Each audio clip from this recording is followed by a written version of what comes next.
નમસ્કાર દર્શક મિત્રો, બીએન ન્યૂઝમાં આપનું સ્વાગત છે. આપ નિહાળી રહ્યા છો બીએન ન્યૂઝ ઝઘડિયા.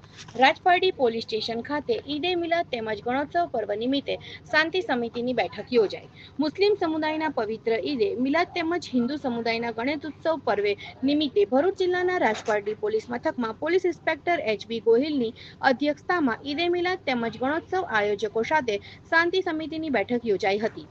આયોજિત બેઠકમાં આયોજકો ઉપસ્થિત રહ્યા હતા. પોલીસ ઇન્સ્પેક્ટર એચબી ગોહિલનાઓએ ઈદે મિલાદ તેમજ ગણોત્સવ પર્વ કોમી એકતા સાથે સૌહાર્દભર્યા વાતાવરણમાં ઉજવણી કરવા વિશેષ અનુરોધ કર્યો હતો. સાથે સાથે કોઈપણ જાતની અફવા પરત્વે ધ્યાન કેન્દ્રિત ન કરવા અને જરૂર પડ્યે પોલીસનો સંપર્ક કરવા જણાવ્યું હતું. ઈદે મિલાદ તેમજ ગણોત્સવ પર્વ ભાઈચારા સાથે અને કોમી એકતાની ભાવના સાથે ઉજવણી કરવા વિશેષ અપીલ કરી હતી. ઈદે મિલાદ તેમજ ગણોત્સવ આયોજકોએ પોલીસ તંત્રને સંપૂર્ણ સહકારની ખાતરી આપી હતી. આયોજિત શાંતિ સમિતિની બેઠકમાં રાજપારડી પોલીસ સ્ટેશન મથકમાં આવતા ગામોના ગણોત્સવ આયોજકો તેમજ મુસ્લિમ આગેવાનો ઉપસ્થિત રહ્યા હતા. રિપોર્ટર મલેજ સિરાજુદ્દીન, બીએન ન્યૂઝ ઝઘડિયા. અડધો કલાક તો મનમાં ગાળો દે કે આ લોકોને બીજી કઈ જગ્યા નહોતી મળી, એટલે બીજાને હેરાન કરવાની વૃત્તિ એટલે આપણે જાણી જોઈને ના કરતા હોઈએ, પણ એવું ના થાય કે આપણે આપણા લીધે બીજા લોકો હેરાન થાય.